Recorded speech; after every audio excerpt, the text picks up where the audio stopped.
बिहार में महागठबंधन से नाता तोड़कर नीतीश कुमार फिर से एनडीए में शामिल हो गए हैं। पहली सरकार से इस्तीफा देकर 28 जनवरी को नीतीश कुमार ने 9वीं बार बिहार के मुख्यमंत्री के तौर पर शपथ ली। नीतीश के एनडीए में जाने से विपक्षी गठबंधन इंडिया ब्लॉक को तगड़ा झटका लगा है। नीतीश कुमार ही वे नेता थे जिन्होंने पिछले साल विपक्षी गठबंधन इंडिया ब्लॉक को बनाने में अपनी महत्वपूर्ण भूमिका निभाई थी। वे 20 से ज्यादा विपक्षी दलों को एक मंच पर लाने में कामयाब हुए थे। यहाँ तक कि वो पार्टियां जो कभी कांग्रेस नेता राहुल गांधी के साथ एक प्लेटफॉर्म पर आने को तैयार नहीं थी, उसे भी नीतीश ने मना लिया। इंडिया ब्लॉक को बनाकर नीतीश कुमार पूरे उत्साह से केंद्र की मोदी सरकार को हराने निकले थे, लेकिन जल्दी ही पासा पलटा और नीतीश कुमार फिर से एनडीए में शामिल हो गए और इंडिया गठबंधन वाले उनका मुंह ही देखते रह गए। लेकिन बिहार की सियासत बदलने के बाद नीतीश कुमार के माफी मांगने की खबर सामने आ रही है। ना, आप गलत समझ रहे हैं।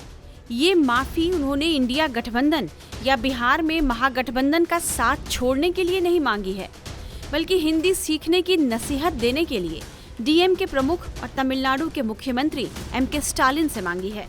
दरअसल पिछले साल दिसंबर में इंडिया गठबंधन की एक बैठक हुई थी। इस बैठक के दौरान नीतीश कुमार ने हिंदी में अपनी बात रखी। इसी बैठक में डीएम के नेता टीआर बालू भी उनके साथ बैठे थे। उन्हें नीतीश कुमार की हिंदी में कही बात समझ में नहीं आई, तो उन्होंने दूसरी तरफ बैठे राजद सांसद मनोज झा से अनुरोध किया कि नीतीश कुमार जो कुछ भी कह रहे हैं इसका अनुवाद वे उन्हें बता दें। मीडिया रिपोर्ट्स के मुताबिक जैसे ही मनोज झा ने इस बात के लिए नीतीश कुमार से इजाजत मांगी, नीतीश कुमार भड़क उठे। वे अपना आपा खोते हुए बोले, अपने देश को हिंदुस्तान कहा जाता है और हिंदी हमारी भाषा है। हम सभी को यह भाषा आनी चाहिए। और ऐसा कहते हुए उन्होंने मनोज झा को इसका अनुवाद करने की अनुमति नहीं दी। मीडिया रिपोर्ट्स के मुताबिक नीतीश कुमार का यह व्यवहार न तो वहां बैठे डीएम के नेता टीआर बालू को अच्छा लगा और न ही तमिलनाडु के सीएम एमके स्टालिन को। यही वजह है कि जब नीतीश कुमार को इंडिया गठबंधन का संयोजक बनाए जाने पर यहाँ चर्चा चल रही थी, तो डीएमके और शिवसेना जैसी पार्टियों ने इस पर आपत्ति जता दी।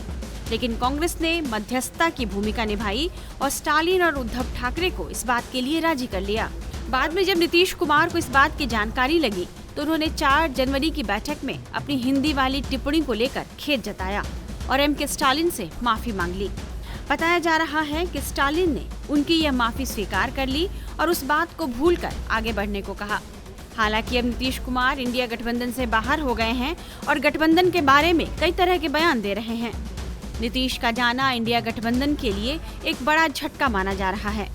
ऐसा इसलिए क्योंकि बिहार में 40 लोकसभा सीटें हैं।